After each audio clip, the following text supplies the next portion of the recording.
Hello, আসসালামু আলাইকুম everyone. আশা করি সবাই অনেক ভালো আছেন। তো বরাবরের মতো চলে আসলাম আজকে নতুন আরো একটি ভিডিও নিয়ে। আজকের এই ভিডিওতে আমরা আলোচনা করব স্টাডি ইন ফ্রান্স নিয়ে। আমার চ্যানেলে আজকে যারা নতুন রয়েছেন অনুরোধ রইল সাবস্ক্রাইব করার। আর যারা অলরেডি সাবস্ক্রাইব করে আছেন থ্যাংক ইউ সো মাচ। আর যারা ফেসবুক পেজ থেকে ভিডিওটি দেখছেন অনুরোধ রইল পেজটি ফলো করে দেওয়ার। তো চলুন দেরি না করে চলে যাই আজকের মূল ভিডিওতে।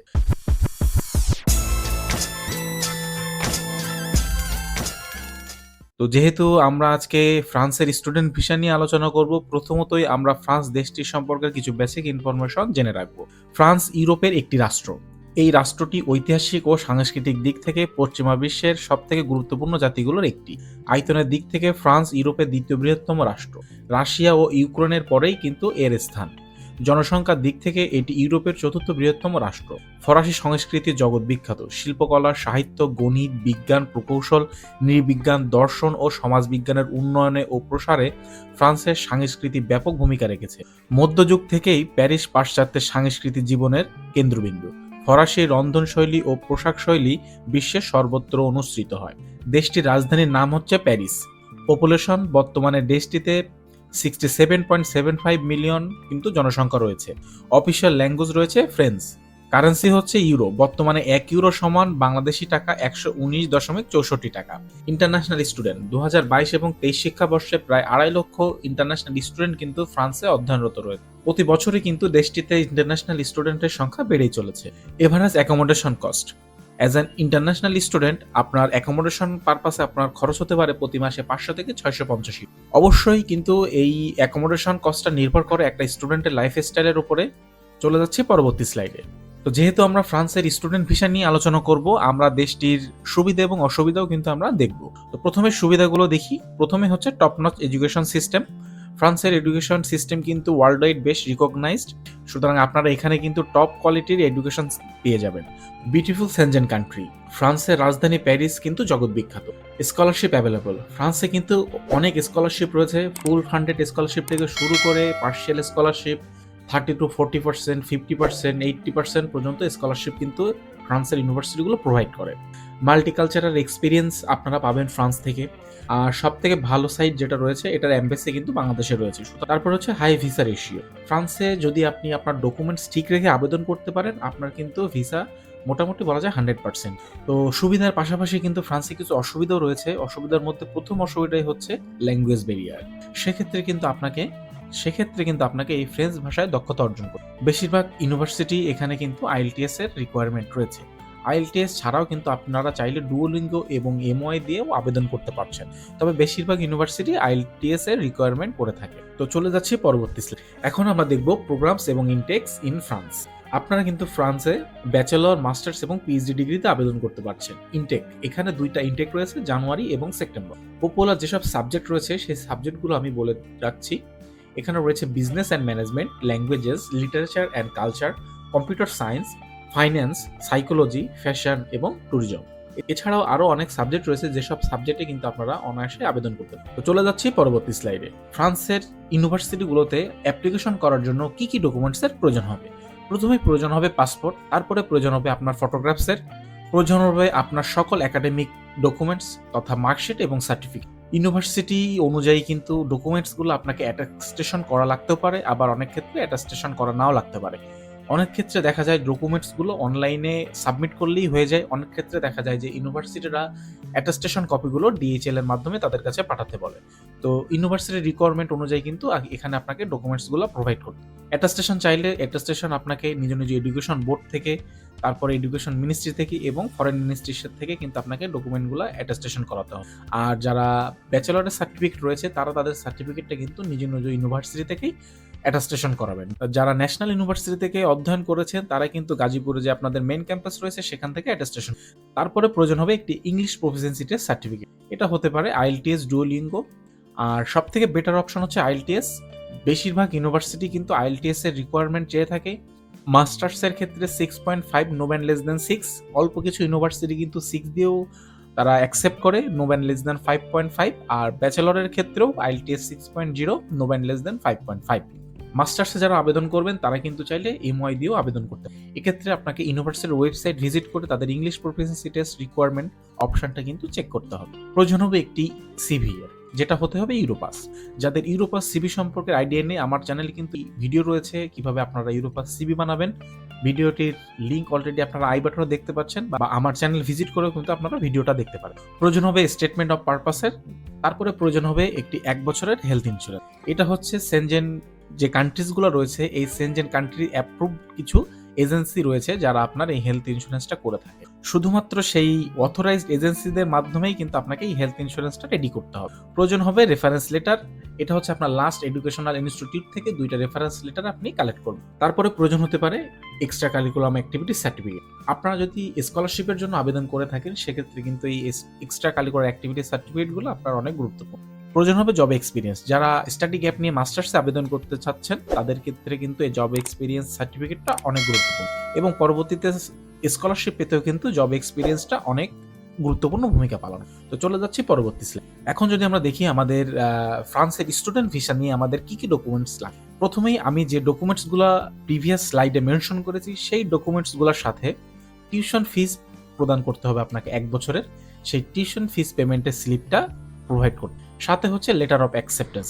আপনি যখন ইউনিভার্সিটিতে আবেদন করবেন, আবেদন করার পরে যখন টিউশন ফিসটা পেমেন্ট করবেন তারা আপনাকে একটি লেটার অফ অ্যাকসেপ্টেন্স পাঠাবে। এই লেটার অফ অ্যাকসেপ্টেন্সটাও কিন্তু ভিসা ডকুমেন্টসের জন্য প্রয়োজন হবে। তারপরে প্রয়োজন হবে অ্যাকোমোডেশন ডিক্লিয়ারেশন। আপনি যদি ইউনিভার্সিটি ডরমিটরিতে সিলেক্ট করেন সেক্ষেত্রে আপনার ইউনিভার্সিটি থেকে এই অ্যাকোমোডেশনের পেপারসটা আপনারা পেয়ে যাবেন। তাছাড়া আপনারা যদি প্রাইভেটলি অ্যাকোমোডেশনটা সিলেক্ট করে থাকেন সেক্ষেত্রে সেই ডকুমেন্টসগুলোও কিন্তু প্রয়োজন হবে। তারপরে প্রয়োজন হবে ব্যাংক স্টেটমেন্ট। কত টাকা কত মাসে রাখতে হবে এটা আমি পরবর্তীতে আলোচনা করছি। তারপরে প্রয়োজন হবে স্পন্সর ডকুমেন্ট।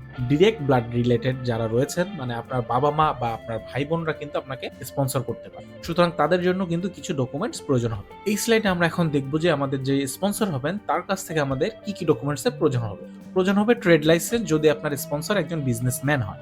প্রয়োজন হবে টিন বা বিনের, যারা বিজনেসম্যান তাদের ক্ষেত্রে বিনটা প্রযোজ্য। প্রয়োজন হবে ট্যাক্স সার্টিফিকেটের। প্রয়োজন হবে ফাইন্যান্সিয়াল স্টেটমেন্ট। প্রয়োজন হবে আপনার যিনি স্পন্সর হচ্ছেন তার এনআইডি কার্ড। তারপরে প্রয়োজন হবে sponsorship declaration and relationship affidavit in stamp. 300 টাকার স্টাম্পে কিন্তু আপনাকে এই রিলেশনশিপ অ্যাফিডেভিটটা করতে হবে। তো চলে যাচ্ছি পরবর্তী স্লাইডে। তো এখন আমরা দেখব ফ্রান্স স্টুডেন্ট ভিসা কস্টিংগুলো। প্রথমতই টিউশন ফিস। আপনি যদি পাবলিক ইউনিভার্সিটিতে অ্যাডমিশন পেয়ে যান সেক্ষেত্রে আপনার টিউশন ফিস আসবে মাত্র 2500 ইউরো থেকে 5000 ইউরো, ডিপেন্ড করছে ইউনিভার্সিটি এবং সাবজেক্ট ভেদে।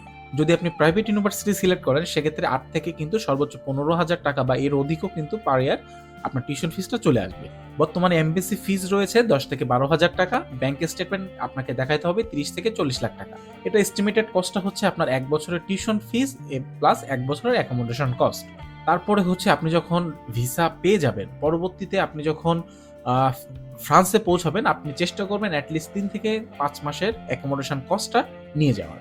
কারণ ফ্রান্সে প্রথমে পৌঁছেই সেই পরিবেশের সাথে খাপ খাইয়ে নিতে বা একটা জব ম্যানেজ করতে কিন্তু আপনাকে 3 থেকে 5 মাসের মতো সময় লেগে যেতে পারে। তো অ্যাটলিস্ট চেষ্টা করবেন 3 মাসের মতো যাতে অ্যাকোমোডেশন কস্টটা আপনারা নিয়ে যেতে পারেন।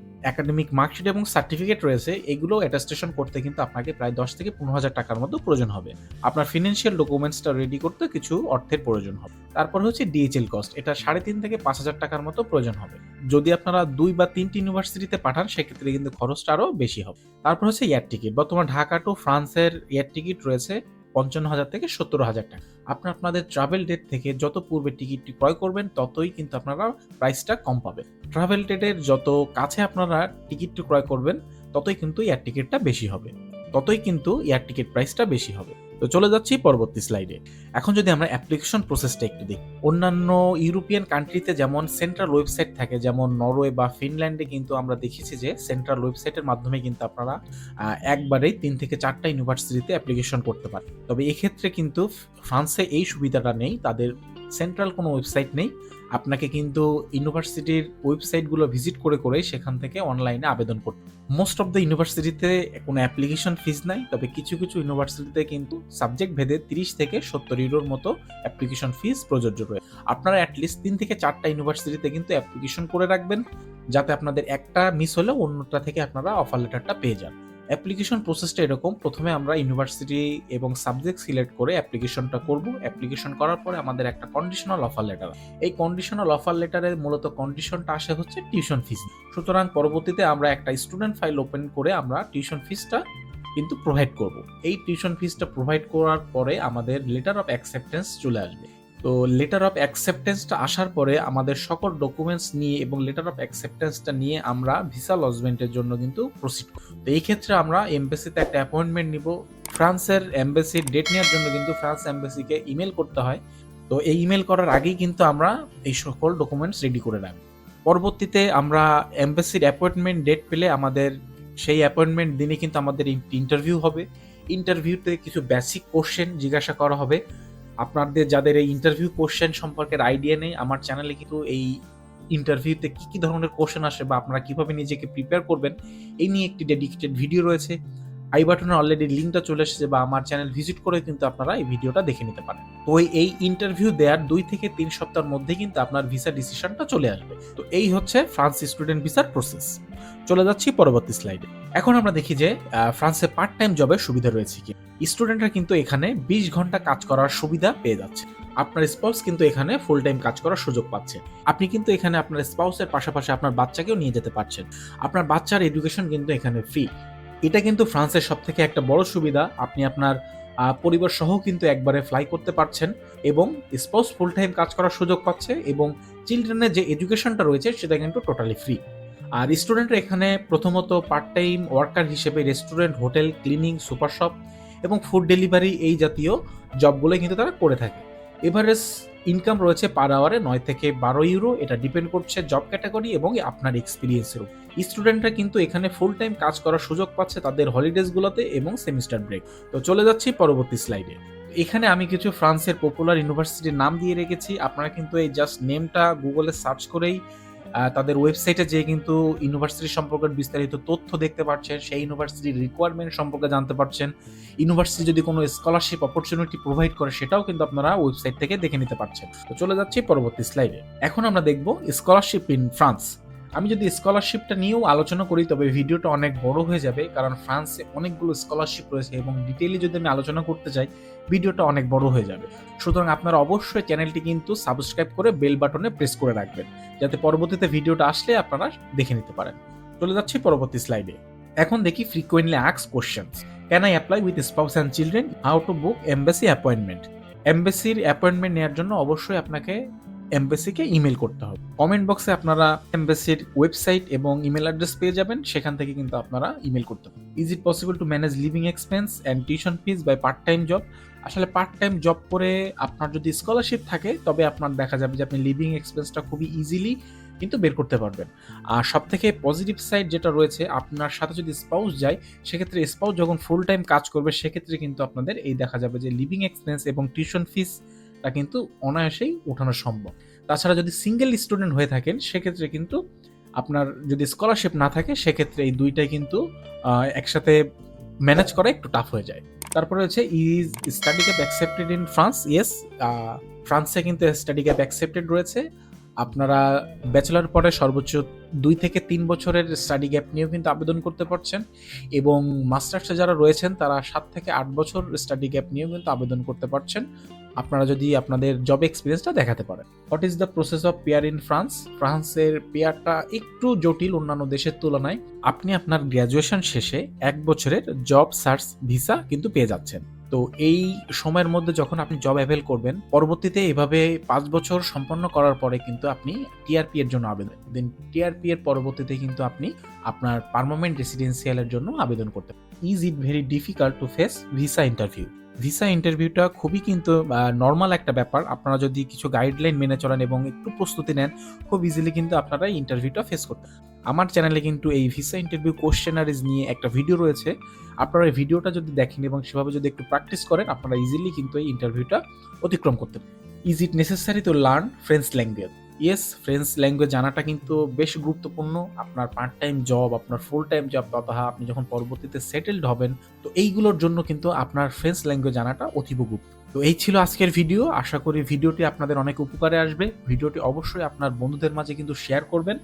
If you need more information, please write your queries in the comment section and don't forget to like, share and subscribe my channel. তো পরবর্তীতে দেখা হচ্ছে অন্য কোনো ভিডিও নিয়ে, অন্য কোনো তথ্য নিয়ে। ততক্ষণ পর্যন্ত সবার সুস্বাস্থ্য কামনা করে শেষ করছে আজকের ভিডিও। আসসালামু আলাইকুম।